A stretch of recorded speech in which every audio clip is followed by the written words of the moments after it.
Hello, everyone, and welcome to another wonderful episode of Whip Finish Wednesday. We're coming at you live from Kingsport, Tennessee, but we typically come live all over the world. But thankfully, tonight, anyway, we're home in our home state, hometown, home bench. And it is nice being here and having all my stuff semi organized. What's up, Ken? Um, and and getting ready to get back on the road soon. So, what's up, Al? What's up, buddy? And Tom Fly. Hello to you too. And hey to everyone that hasn't chimed in quite yet. We've got a fun little episode show this evening.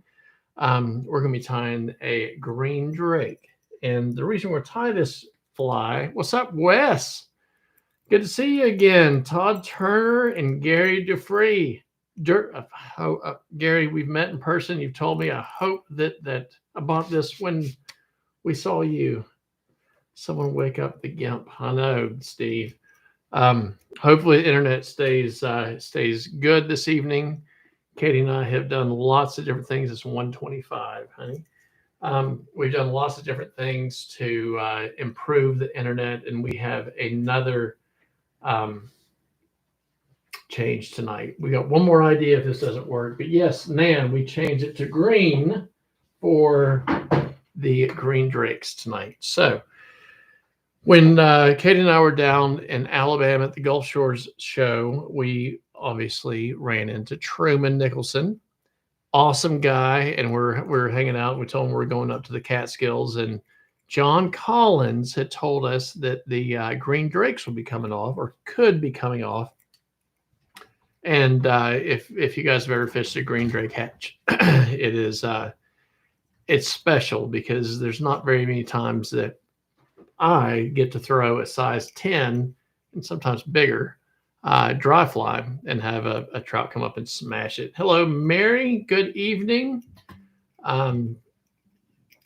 Well, Steve, maybe we'll do a red drake next time, or a red dart. That might be good. Roll tide.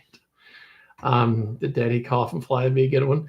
So Katie and I are going up, and on Tuesday we're going to drive up to Daddy's up in the Catskills, and we're going to spend Wednesday, Thursday, and Friday fishing the Catskills with who knows. We're fishing with Seth, and then John Collins, and maybe more John Collins on Friday. And who knows what we'll run into or where we're going to fish exactly, but the green drakes could be coming off. So say all that to say that Truman was like, well, I've got one I've been working on. And it was one that he was inspired from Barry Ord Clark. And that is the fly that we're going to tie this evening. And if I need to go and change shirts, I might. And I know that you guys like the shirt, but as far as the background, it's not that great. But Katie, if you'll switch it over to the fly itself. And this is going to be it's going to be a fun night because this is Truman's fly right here. And if I could get a show of hands of how many flies, or everyone just hold up fingers. How many flies, how many of this pattern have I tied so far this evening, this week, or this year? Anyone guess? 7. Okay, Katie guessed 7. Tom was there. So, well, I'm looking forward to tying with Seth. We're gonna Saturday. We're gonna hang out and we're gonna tie us a few things that work for us. And I'm not gonna try to tie the traditional Catskill stuff because that's like going up with the masters up there. And I'm gonna learn a lot. Hopefully, be able to come down here and share it. Okay, guys, y'all 5, 1, 10, and 9, and 7. So I've tied 0. So this is going to be a lot of fun. This will be the first one of what I think is Barry Ord Clark / Truman Nicholson's pattern. Well, maybe not their specific pattern, but that's where the inspirations come from. But I have yet to tie one. And here is my envelope here with our address on it. And here's the material, because I told Truman I didn't have the right size hackle for such a big fly, because I do have, switch over to the side here. I do have a really nice dark olive cape that is, or dark, a grizzly dyed dark olive. That's really nice, but it's not quite big enough. There might be a couple in here that I might be able to tie a size 10 with, maybe. But if I was going to tie a size 14 or 16 green drake, I'd be set. But unfortunately, we're tying size 10. So this is not going to work for this pattern. We are going to go to the fish fry. We're tying during the fish fry. So I assume we're going to the fish fry. And we are going to the Tom F. Fly. What is your last? Well, I guess you don't need to tell me your last name. I was just wondering if you're the Tom that I'm thinking of. What's your social security yes, we'll definitely visit the museum while we're there. And we're going to go to the dinner Saturday night as well. So as far as materials, I'm going to use totally against the Catskill style, but this is how Truman tied his. I'm going to use the Ahrex Freshwater 501, which does have a micro barb on it, but I'm going to do it in a size 10. I think Truman tied his with the barbless, but I've been recently tying most of my stuff with dry flies anyway, with barbs. So I can pinch them down if I need to, or if I'm going to throw a dropper on, it's easier for me to throw a dropper. But I'm going to do the Freshwater 501 Ahrex size 10. I'm going to use the same moose hawk from Al Canton as Al's handwriting right there. Moose hawk for the tail. And let's see, here it is. The wings are not labeled, but these should be mallard dyed. I can't believe Truman's not on here. You can tell us, but dyed mallard wing. And obviously some dry fly hackle. That his is not dark olive, it's just regular olive. I did ask him that. I did shove this in here. I have green drake magpie wild turkey biots. So these are the biots I'm going to use. Just put you on the fish's head and jerk that's right. Cardio threats, huge move. Okay. Just moved to VA to Virginia from New York last year. Okay. Well, if you, depending on where you are in Virginia, that might not be that far of a drive for you to come up to Daddy's. And we'd love to see you. And everyone, if you're remotely close, send us a note and we'd love to see you guys. Nan, we would love to see you finally come over and say hello to us in person. Katie, it's been done. You were like the top of the conversation for at least an hour in America. And at the Gulf Shore show, because we're really looking forward to meeting Nan, the Equus Nan. So without further ado, and before the internet crashes, let's go ahead and get this bug started. So here's we're running out of time on our yeah, no. So this is Truman's fly. I've not tied one yet, but this is 100% Truman Nicholson tied this one, and I've got a few more like it. I just randomly grabbed that one, so hopefully he will approve. Katie and I have been in Knoxville all day until 30 minutes ago. So we have been burning the roads up again. So we'll get our Freshwater 501. So there he is. Mint green shade. They are actually light in color. Well, good. You can tell John he knows it's Caton. Caton? Like Al Caton? Yes. Well, how am I saying it? I don't know how. Caton? Do you say Caton? No, Al Caton. I'm saying Al Caton. Am I doing it wrong, Al? I'm so sorry if I am.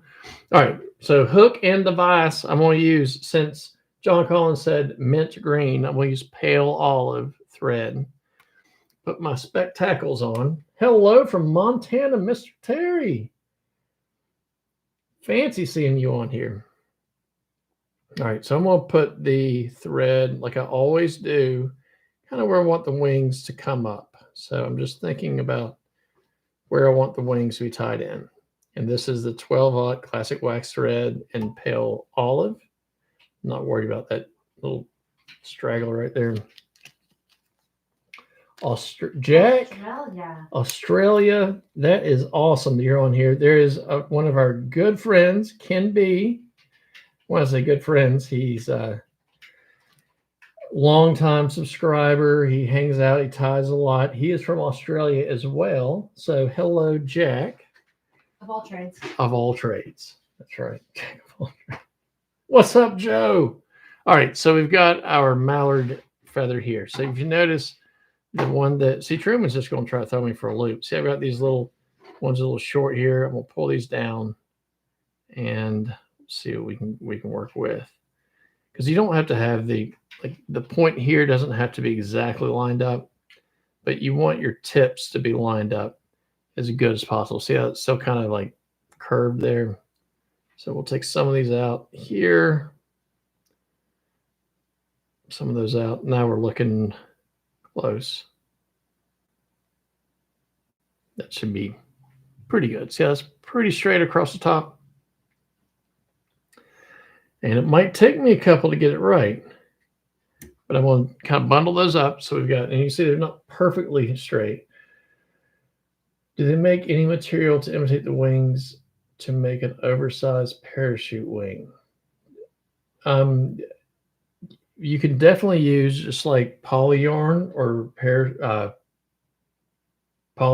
shoot, what's the word I'm looking for, guys? Parapost. You can use macrame yarn. You can use lots of things for synthetic. As far as if you wanted to keep it with a natural, Freddie Flies, I haven't seen you on here in a long time. Hey. If you want to use natural material, I would maybe put 2 feathers in and have it be 1 post, maybe. And once I get done with this fly, I might be wishing I had used 2 feathers, but we're going to go with it just because, hey, sometimes the first fly doesn't turn out perfect and you learn from it.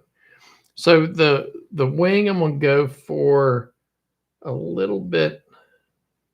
And I keep trying to measure it out, but it's not measuring just right. Okay. So where my finger is now, I've got my finger, this finger is right on the hook eye, so that's touching. So I've got this exactly the same length as the entire hook. So I'm going to do it right about here, so it'll be just a little bit shorter. And this is where thread control comes in, because you want that to go straight up and straight down. Pull it tight. We'll bring it back a few wraps. And then we'll get our scissors that are covered in hackle right now. And I am hoping that Truman sent appropriate size hackle, and this is not going to be too long or too short. Throw that away. And now we'll just wrap this back to get a nice little bit. So if I want to, I can go and tie my tail in, but just for the fun of it, no trout in Queensland. See, Ken, you and Jack need to really hook up and talk, and you can show them all the fancy stuff you've learned here on #WhiteFish Wednesday. Is the sound coming out okay for everyone? Everyone hearing all right? Did I see? No, I didn't. I don't think. That's a little stock tank, Jeff. I missed. Oh, yeah, I did see Jeff. What's up, Jeff? All right, so I just kind of barely prop these up. So you can see it's just like one little parachute post.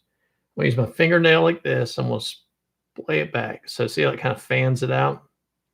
And this is what I was saying. With this big of a fly, maybe I should have used 2 feathers, but I think we'll get by okay. So I'm just kind of splaying it out like that. See how I kind of split it naturally? Now I'm going to grab it and just pull it apart. And I'm going to look, I'm going to feel, I'm going to look, I'm going to feel. I'm going to see kind of, is that about right? And, I think roughly that's a pretty good split. So because this is a big fly, and other than my shirt being in the way, you should be able to see, this is how I split wings, regardless whether it's a teeny fly or a big one like this. So my thread right now is towards the front of the wings.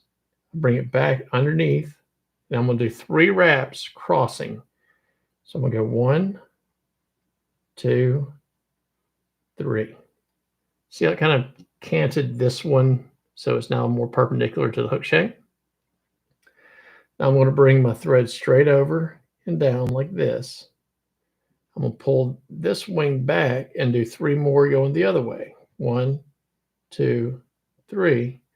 And that kind of canted the other one back a little. Oh, shoot. If I hadn't turned it,